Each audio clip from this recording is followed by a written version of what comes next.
नमस्कार, daily update में आपका स्वागत है। मैं आपके साथ अंजलि। डेली अपडेट में देखेंगे आप वो खबरें जिनका है आपसे सरोकार।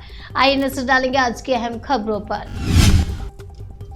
ये मांग एक तरफा कुकी घुसपैठियों को मणिपुर हिंसा का जिम्मेदार ठहराने वाली याचिका पर सुनवाई में सुप्रीम कोर्ट का इनकार।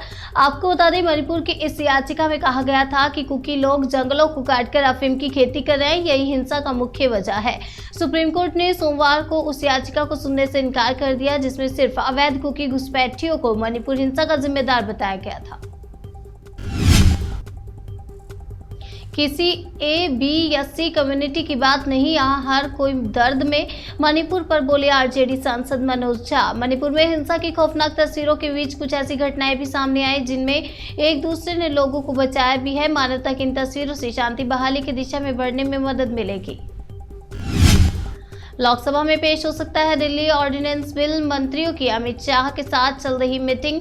मणिपुर और दिल्ली अध्यादेश के मुद्दे पर आज भी संसद में हंगामा हो रहा है। विपक्ष राष्ट्रपति से मिलकर मणिपुर पर रिपोर्ट सौंपने की तैयारी में है। विदेश में जगह ढूंढ रहे पीएम मोदी लालू यादव का तंज। कहा 2024 की हार के बाद वहां जाकर लेंगे पिज्जा मोमोज का आनंद। राष्ट्रीय जनता दल के सुप्रीमो लालू प्रसाद यादव ने प्रधानमंत्री नरेंद्र मोदी पर तंज कसते हुए कहा कि वे आगामी लोकसभा चुनाव में हार को लेकर चिंता में हैं, इसलिए विदेश में ठिकाना तलाश रहे हैं। पहले मणिपुर जाए फिर हमसे टकरा ले। आपको बता दें, पहले मणिपुर जाए फिर हमसे टक्कर ले। बीजेपी के बयानों पर भड़के अधीर रंजन चौधरी। अधीर रंजन ने कहा कि जब अविश्वास प्रस्ताव लंबित है तो सबसे पहले चर्चा उस पर होनी चाहिए। दिल्ली वाले बिल पर भी चर्चा हो जाएगी, लेकिन पहले अविश्वास प्रस्ताव पर हो। श्रीलंका से टूरिस्ट वीजा पर भारत आई महिला। फेसबुक पर मिले आंध्र प्रदेश के युवक से रचाई शादी। दोनों की पहली बात 2017 में फेसबुक के जरिए हुई थी, जिसके बाद उनकी लगातार बातचीत होने लगी। अब युवती ने टूरिस्ट वीजा पर भारत आने के बाद प्रेमी से शादी रचा ली।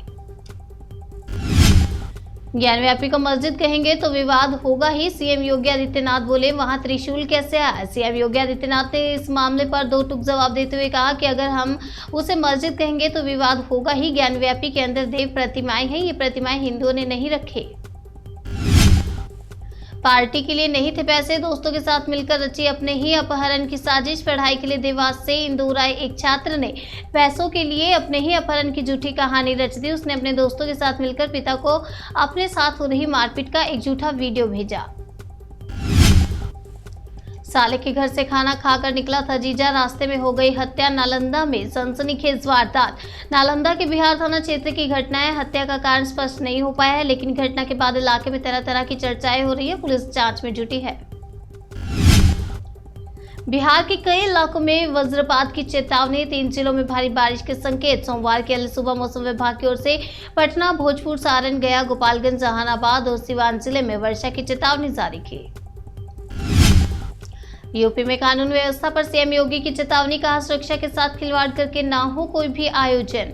सीएम योगी आदित्यनाथ ने कहा कि पर्व और त्योहारों के मौके पर जब देश के अलग अलग राज्य में दंगे हो रहे थे तब यूपी में शांति थी। समस्या का समाधान प्रशासन की प्राथमिकता होनी चाहिए।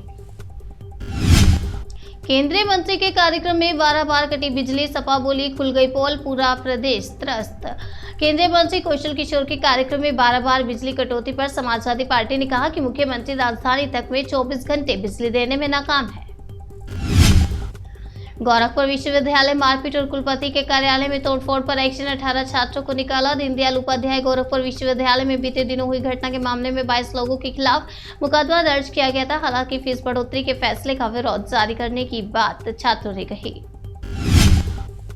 राबड़ी आवास पर मुहर्रम जुलूस ले जाने को लेकर प्रशासन पर भड़की बीजेपी। मेजबान पर की कार्रवाई करने की मांग। नेता प्रतिपक्ष विजय कुमार सिन्हा कई मुद्दों को लेकर इन दिनों महागठबंधन सरकार को घेर रहे हैं। वहीं राबड़ी आवास और मुहर्रम जुलूस को लेकर उन्होंने प्रशासन को आड़े हाथों लिया।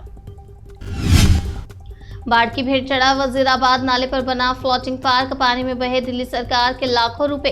बाढ़ के कारण सभी नालों को बंद कर दिया गया था, लेकिन जब यमुना के जल स्तर में कमी के नालों को लेकर खोला गया तो नालों में पानी के तेज बहाव से वजीराबाद नाले पर बना दिल्ली सरकार का प्रोजेक्ट भी बह गया।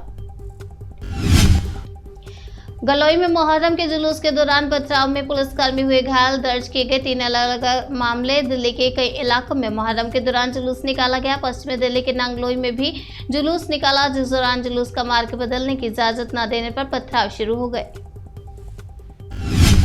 दिल्ली में वाहन चालकों को महंगाई का एक और झटका, पीयूसी जांच होगी महंगी। परिवहन विभाग पॉल्यूशन अंडर कंट्रोल सर्टिफिकेट के लिए की जाने वाली जांच के शुल्क में बढ़ोतरी करने पर विचार कर रहा है और संभव है कि अगले 1 से 1.5 महीने में इसके शुल्क में इजाफा किया जाएगा।